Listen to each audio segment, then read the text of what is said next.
வணக்கம். ஆரம்பிக்கிறது ஒரு சந்தோஷமான நியூஸில் ஆரம்பிக்கலாம். இந்தியன் ஸ்பிரிண்டர் 21 வயசு ஹேமந்த் தாஸ் வந்து டிஎஸ்பியாக வந்து அசாம் கவர்மெண்ட்டில் வந்து டேக் ஓவர் பண்ணியிருக்காரு. தெரியும்னு நினைக்கிறேன். அவர் வேர்ல்டு ரெக்கார்ட் பண்ண ஒரு ஸ்போர்ட்ஸ் பர்சன். ஒலிம்பிக்ஸில் கோல்டு மெடல் வாங்கி கொடுத்தாங்க இந்தியாவில். ஸோ அவங்க வந்து டிஎஸ்பியாக ஜாயின் பண்ணியிருக்கிறாங்க.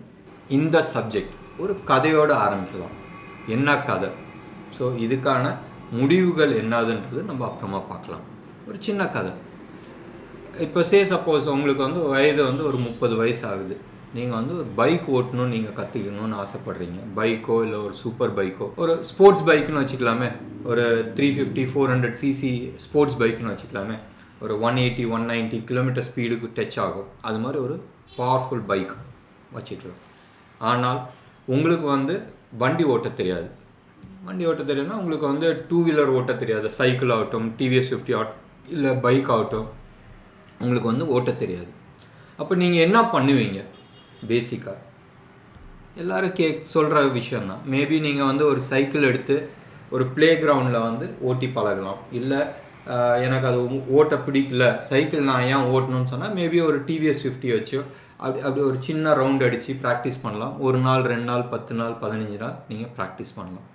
ப்ராக்டிஸ் பண்ணதுக்கப்புறமா மேபி ஒரு சந்து புந்தில் வந்து வண்டி ஓட்டலாம். ஸோ தட் உங்களுக்கு டிராஃபிக் ரூல்ஸ் பற்றி தெரிஞ்சுக்கலாம். இன்றைக்கி டேட்டில் வந்து வண்டி ஓட்டுறதே வந்து ரோட்டில் தான் ஓட்டு கற்றுக்கிறாங்க. ஸோ கிரவுண்டு இல்லை, ஸோ ஒரு ரோட்டில் ஓட்டலாம். ஆனால் டெஃபினட்டாக மெயின் ரோட்டில் ஓட்ட மாட்டீங்க. ஒரு சின்னோண்டு சந்தில் ஓட்டிகிட்டு இருப்பீங்க.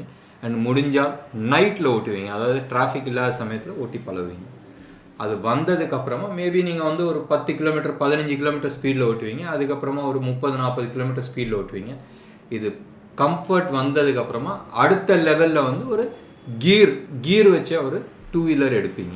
மேபி ஒரு பஜாஜ் 100 சிசி பைக்கோ இல்லை 150 சிசி பைக்கோ எடுத்து நீங்கள் வண்டி ஓட்டுவீங்க.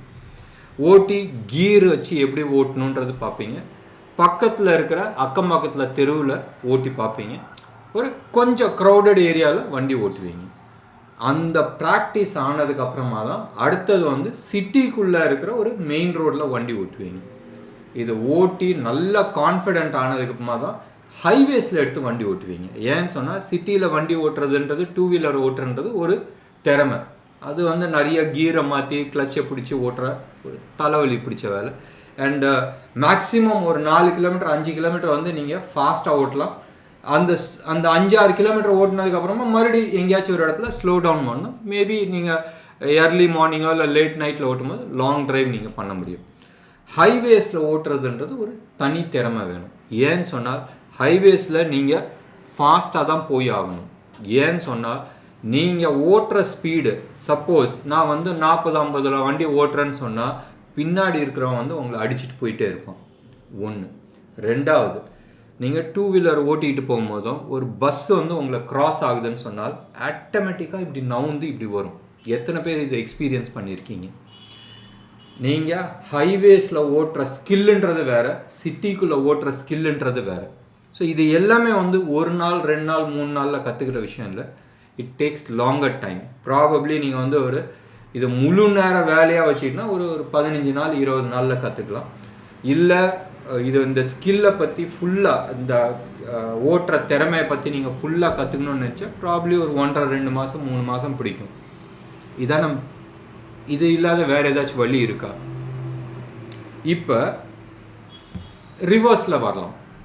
இப்போ எனக்கு வண்டி ஓட்டவே தெரியாது. நான் ஸ்ட்ரெயிட்டாக வண்டி எடுத்துக்கிட்டு ஹைவேஸில் போய் ஒரு 100-150 கிலோமீட்டர் ஸ்பீடில் வந்து வண்டி ஓட்டுறதுக்கு நான் ட்ரை பண்ணுறேன். இல்லை எவனோ ஒருத்தன் எனக்கு சொல்லி கொடுத்தான்.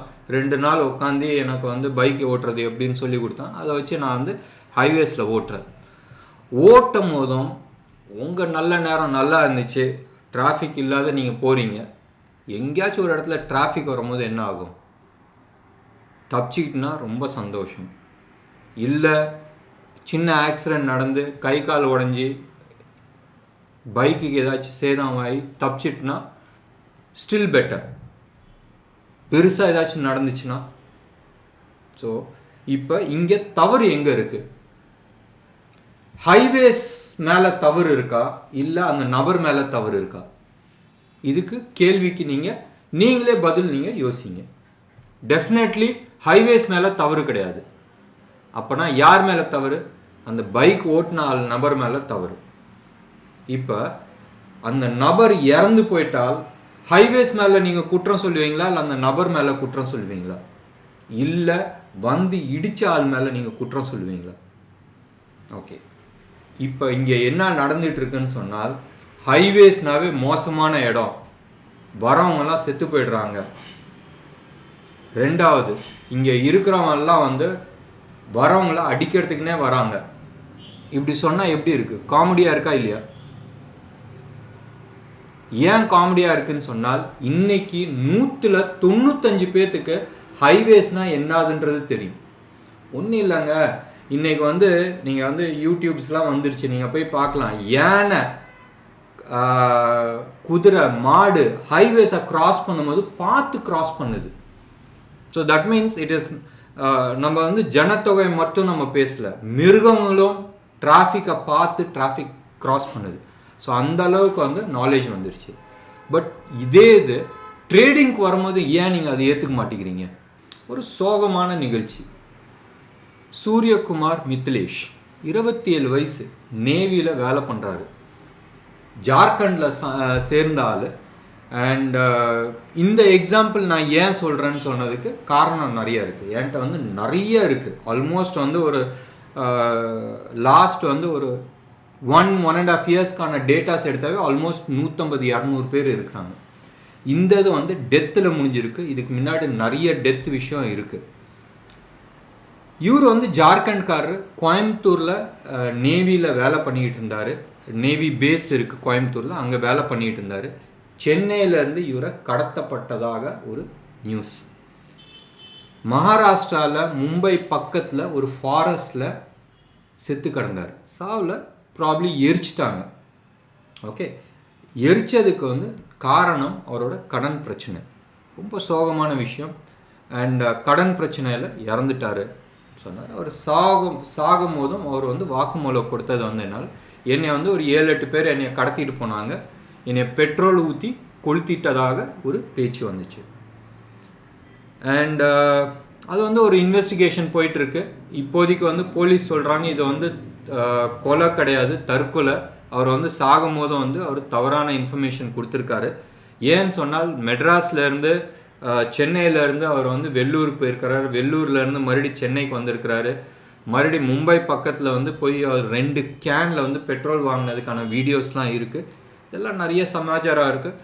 அது அவர் வந்து கொலையா தற்கொலையாக வந்து நம்ம அது பேச வரல. அவருக்கு கடன் வந்ததுக்கு மேஜர் ரீசன் வந்து ஸ்டாக் மார்க்கெட்டில் லாஸ் பண்ணியிருக்கிறாரு. 27 வயசு. எனக்கு தனிப்பட்ட முறையில் வந்த இன்ஃபர்மேஷன் வந்து close to about 65 to 70 lakhs கடன் இருந்துச்சு. அவர் வந்து தார்மாராக வெளியில் வந்து கந்து வட்டிக்கு இதுக்கெல்லாம் வாங்கி இன்வெஸ்ட் பண்ணாருன்றது. ஏன் இந்த சப்ஜெக்ட் சொல்கிறேன்னு சொன்னால், ஜனவரி மாதத்தில் எனக்கு ஒரு நபர் வந்து வீடியோ அனுப்பியிருந்தார். நான் அந்த நபரோட பேர் சொல்ல விரும்பல. 1.5 வாரத்தில் க்ளோஸ் டு அபவுட் 1.25 கோடி ரூபா லாஸ் பண்ணியிருந்தார். சின்ன அமௌண்ட் கிடையாது. நினச்சி பாருங்கள், 10 ட்ரேடிங் டேஸில், 10 ட்ரேடிங் டேஸ் கூட இல்லை, 8 ட்ரேடிங் டேஸில் ஆல்மோஸ்ட் 1.5 கோடி ரூபா லாஸ் பண்ணியிருந்தார். அவருக்கும் வயது 35. இந்த நபர் ஆல்மோஸ்ட் 65 70 லட்ச ரூபா. நிறைய கேசஸ் இருக்குது. டைரெக்டாக என்கிட்ட காண்டாக்ட் பண்ணி பேசுகிறவங்க வந்து பாவமாக இருக்குது, ஏன் இப்படி விட்றீங்கன்னு கேட்டதுக்கு வந்து நிறைய இன்ஃபர்மேஷன் சொல்கிறாங்க. நான் வந்து டிப்ஸ் எடுத்து பண்ணேன், நான் வந்து சார்ட் இப்படி ட்ரேட் ஆகும், இது எல்லாமே பண்ணன்றது. ஸோ பேஸ் வந்து எங்கேருந்து ஆரம்பிக்குதுன்னு சொன்னால், ஒரு சின்ன லாஸ்லேருந்து ஆரம்பிக்குது. அந்த சின்ன லாஸ் ஆரம்பித்தது வந்து ஏன் ஆரம்பிச்சிச்சு, ஏன் லாஸ் ஆச்சுன்றது யாருமே வந்து இன்டர்பிரேட் பண்ணுறது கிடையாது. எப்பயுமே வந்து ஒன்றே ஞாபகம் வச்சுங்க, ஸ்டாக் மார்க்கெட்டை பொறுத்த வரைக்கும் 2 விஷயம்தான். ஒன்று ப்ராஃபிட், இன்னொன்று வந்து நீங்கள் லாஸ்ன்னுவீங்க. அது லாஸ்ன்றது எடுக்காதீங்க, அனுபவம்னு எடுங்க. அனுபவத்தை வந்து நீங்கள் இன்டர்பிரேட் பண்ணுங்கள். நீங்கள் வந்து டே முடிஞ்சோடனே உட்காந்து அழுவுறதுல அர்த்தம் கிடையாது. போர்க்களத்தில் ஒப்பாரிக்கு வேலை கிடையாது. ஸ்டாக் மார்க்கெட்டுன்றது போர்க்களம். போர்க்களத்தில் ஒப்பாரிக்கு வேலை கிடையாது. ஸ்ட்ராட்டஜி தான் நீங்கள் யோசிக்கணும்.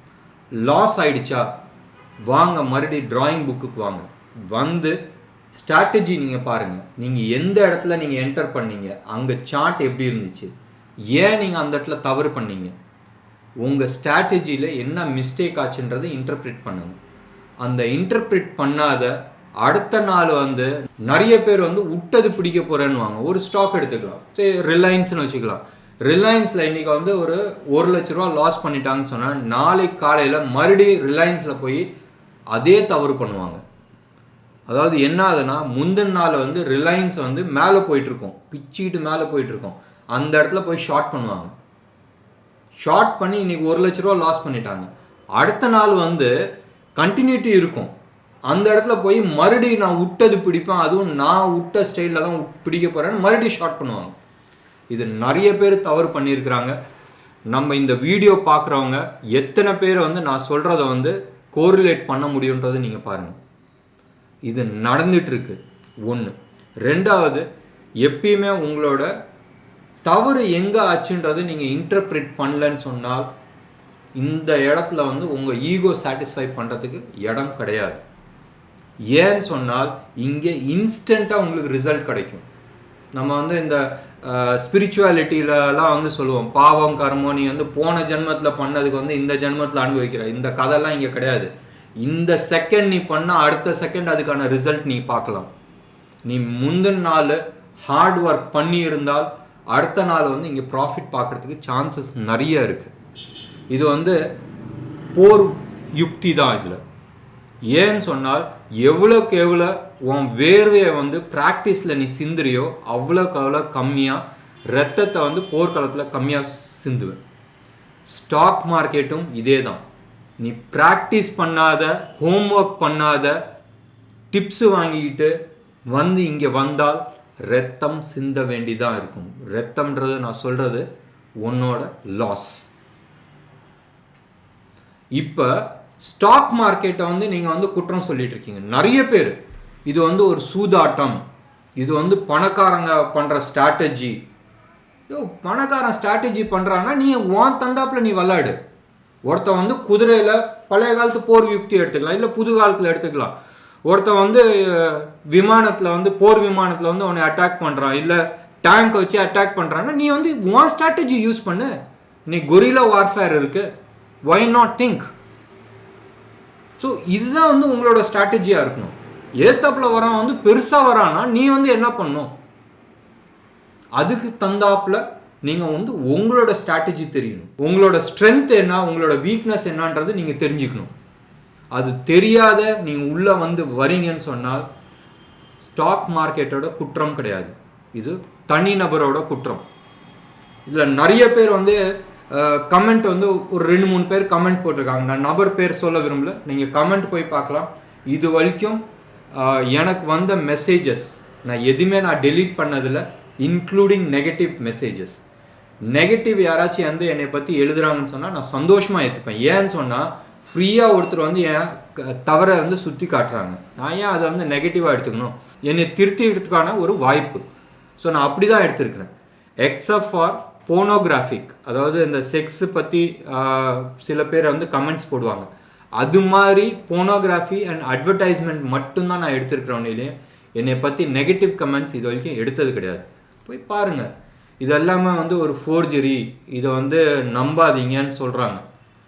எத்தனை தடவை நீங்கள் வந்து நீங்கள் பண்ண தவற போய் நீங்கள் செக் பண்ணியிருக்கீங்க?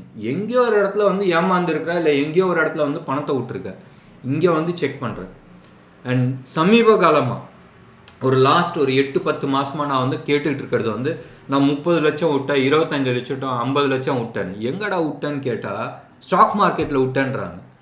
ஸ்டாக் மார்க்கெட்டில் விட்ட, எந்த இடத்துல விட்ட, நீ ட்ரேட் பண்ணியான்னு கேட்டால் இல்லை, இந்த நபருக்கு நான் காசு கொடுத்தேன். இது வந்து பியூர் எம்எல்எம். எம்எல்எம்மில் வந்து நிறைய பேர் வந்து காசை போடு, நான் வந்து டெய்லி 1% கொடுக்குறேன், 5% கொடுக்குறேன். சாத்தியம் இல்லைப்பா. ஞாபகம் வச்சு பாருங்களேன், ஒருத்தர் வந்து 1 லட்சம் போடு, நான் வந்து டெய்லி உனக்கு 1000 ரூபா கொடுக்குறேன், அதாவது வாரத்துக்கு 5000 ரூபா, மாதத்துக்கு 20000 ரூபா. அப்போனா இன்றைக்கி வந்து ஒரு நகை கடை எடுத்துங்களேன், ஜிஆர்டின்னு எடுத்துங்களேன், ஜிஆர்டிலாம் வந்து மாதத்துக்கு எனக்கு 2% வந்தால் போருன்றோம். அவங்களோட கேபிட்டல் இன்வெஸ்ட்மெண்ட்டுக்கு 2% வேர்ஸ் சினாரியோ 2.5% வந்தால் போருன்றாங்க. வருஷத்துக்கு எனக்கு வந்து 18% 24-30% வந்தால் பெரிய விஷயன்றாங்க. அப்போ நீங்கள் என்ன பெருசாக கொம்பு முளைச்சிருச்சுன்னு நினைக்கிறீங்களா? மாதத்துக்கு 20%, எஸ் நான் வந்து கடுமையான வார்த்தை யூஸ் பண்ணுறேன், மாதத்துக்கு 20%, வருஷத்துக்கு 240%.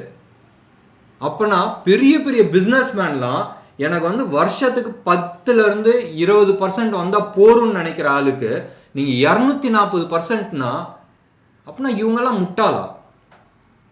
பேஸ் ஏன் மறந்துடுறீங்க?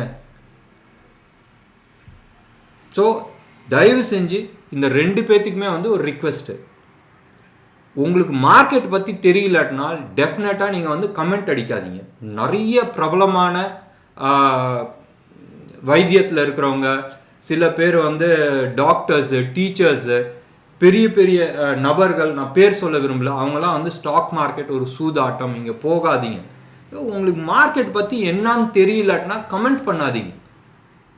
2வது, தயவு செஞ்சு படிச்சுட்டு உள்ளே வாங்க.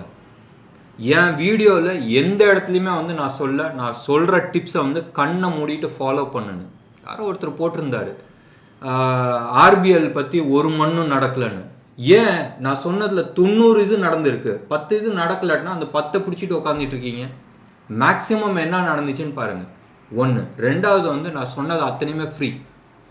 நான் இது வரைக்கும் டிப்ஸுக்கு எதுவுமே சார்ஜ் பண்ணது கிடையாது.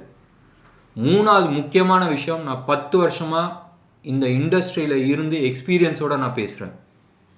தயவு செஞ்சு எப்பயுமே என் வீடியோவில் வந்து நீங்கள் பாருங்கள், நான் வந்து சொல்லியிருக்கிறேன், எது சொன்னாலும் சார்ட்டை பார்த்து நீங்கள் பண்ணுங்கன்னு தான் நான் சொல்லியிருக்கிறேன். டிப்ஸு கேட்குறவங்கள்ட்டையும் நான் வந்து சொல்கிறது அதுதான். என்கிட்ட ஃபோன் காலில் பர்சனலாக அட்லீஸ்ட் இந்த லாஸ்ட் 4 மாதத்தில் வந்து அட்லீஸ்ட் ஒரு 500-600 பேர்த்திட்ட நான் பேசியிருப்பேன். இன்ஃபேக்ட் அதோட ஜாஸ்தி தான் நான் பேசியிருப்பேன். இப்போ சமீப காலமாக லாஸ்ட் ஒரு 1.5-2 மாதமாக தான் வந்து நான் என் ஸ்டாஃப்ஸ்ட்டை கொடுத்து ஹேண்டில் பண்ண சொல்கிறேன். காரணம் இருக்குது, அதுலேயும் என் ஸ்டாஃப்ஸ் வந்து ரொம்ப சென்சிட்டிவ் மேட்டர்ஸ்லாம் இருக்குன்னு சொன்னால், அதாவது நான் அதிகமாக பணம் போடுறோன்றதை பற்றி கூட என்கிட்ட வந்து பேச அலோவ் பண்ண மாட்டாங்க. பட் டெஃபினட்டாக யாராச்சும் வந்து கஷ்டத்தில் இருக்கிறாங்க, இல்லை தவறான கைடன்ஸில் இருக்கிறாங்கன்னு சொன்னால் ஃபஸ்ட்டு வந்து அவங்க என்கிட்ட தான் போடுவாங்க. ஏன்னு சொன்னால் பணம் இருக்கிறவங்க வந்து எங்கே வேணால் சம்பாரிச்சிக்கலாம், இல்லைன்னு நான் சொல்ல, அவங்க எப்படியா இருந்தாலும் டச்சில் வருவாங்க, வந்து தான் ஆகணுன்னு இருந்தால் வரும். ஆனால் யார் கஷ்டத்தில் இருக்கிறாங்க, யார் லாஸ் ஆகிருக்கிறாங்கன்னு சொன்னால் அவங்களுக்கு நான் ப்ரையாரிட்டி கொடுத்து நான் பேசியிருக்கிறேன். ஏன்னு சொன்னால் இவங்கள்ட்ட வந்து எனக்கு காசு சம்பாதிக்கணும்னு இல்லை, சம்பாதிக்கிறதுக்கு நிறைய வழி இருக்குது.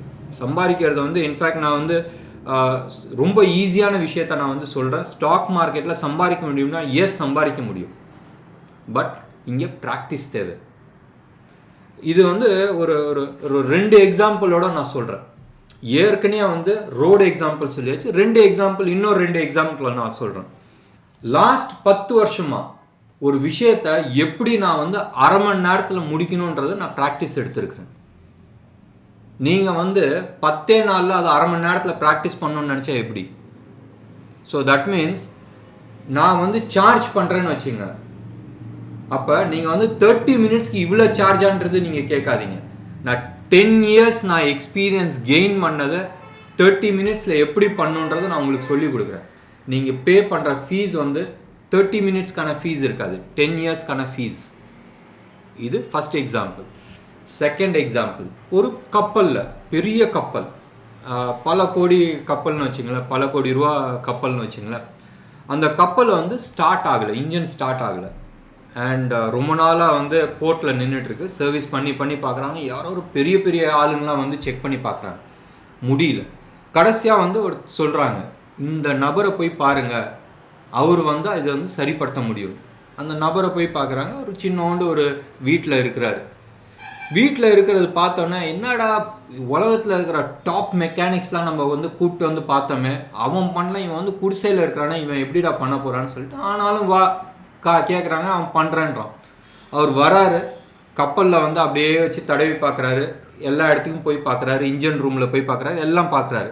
ஒரு அரை மணி நேரம் சுற்றி பார்த்துட்டு வந்து ஒரு ஒரு ஒரு பர்டிகுலர் இடத்துல வந்து சுற்றியில் வச்சு ஒரு 4 தடவை அடிக்கிறாரு. அடித்த உடனே கப்பலை ஸ்டார்ட் பண்ண சொல்கிறாங்க. கப்பல் ஸ்டார்ட் ஆகிடுது. ஸ்டார்ட் ஆனோடனே எல்லாருக்கும் பயங்கர அதிசயம். என்னடா பிச்சைக்காரன் மாதிரி ஒருத்தர் இருக்கிறானே, வந்தானே, வண்டியை ஸ்டார்ட் பண்ணிட்டு போயிட்டானேன்னு. இப்போ ஒரு 10 நாள் கழித்து அவரை வந்து பில் அனுப்ப சொல்கிறாங்க. அவர் வந்து 10 லட்ச ரூபா பில் அனுப்புகிறாரு. எவ்வளோ? 10 லட்ச ரூபா பில் அனுப்புகிறாரு.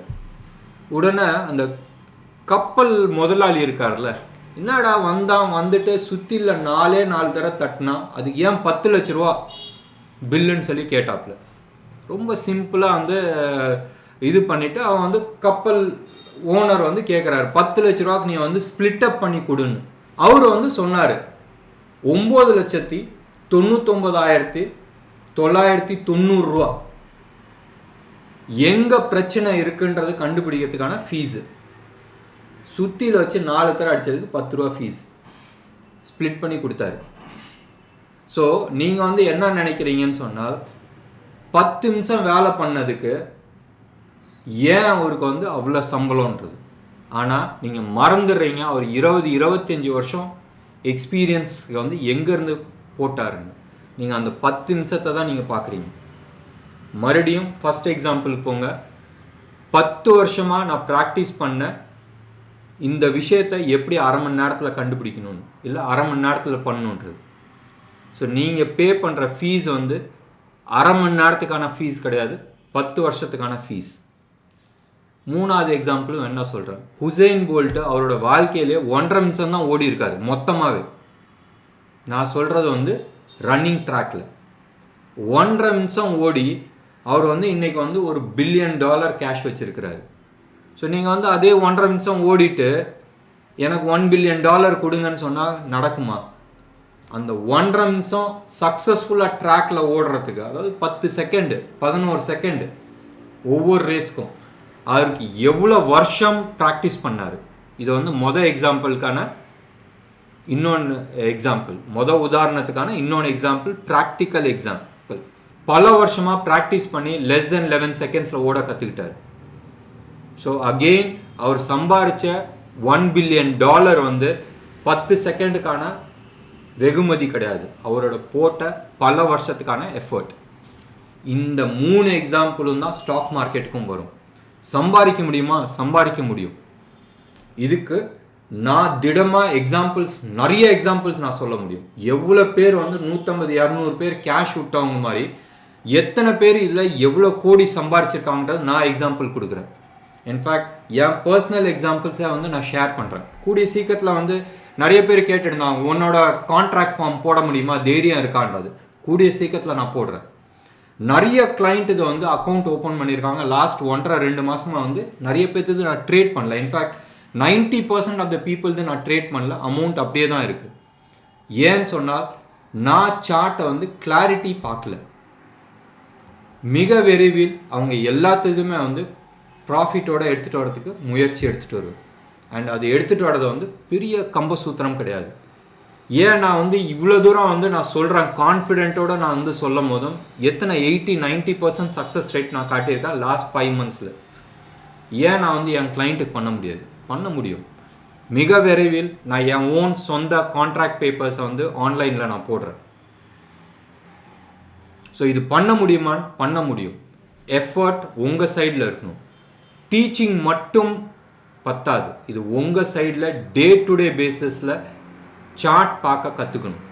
எவ்வளோக்கு எவ்வளோ நீங்கள் எஃபர்ட் போடுறீங்களோ அவ்வளோக்கு அவ்வளோ இங்கே ரிசல்ட்ஸ் நீங்கள் பார்க்க முடியும். இன்ஸ்டன்ட். நேற்று நீங்கள் எஃபர்ட் போட்டிருந்தீங்களா, இன்றைக்கு வந்து உங்களுக்கான ரிசல்ட் பார்க்க முடியும். நேற்று மட்டும் நீங்கள் எஃபர்ட் போட்டால் பத்தாது. அந்த எஃபர்ட் வந்து எங்கேருந்து வரணும்னு சொன்னால் உங்களோட நாலேஜ்லேருந்து வரணும். நீங்கள் படித்த பாடத்தை வந்து நாலேஜாக கன்வெர்ட் பண்ணணும். அந்த நாலேஜ் வந்து ஃபிசிக்கலாக வந்து ஃபீல்டில் வரணும். இது நடக்கணும். என்ன நேயர்களே, ரொம்ப பேசிட்டேனா? பட் அவசியம் தேவைப்பட்டுச்சு. ஏன்னு சொன்னால் நிறைய பேர் வந்து பணம் மார்க்கெட்டில் விட்டுட்ருக்காங்க.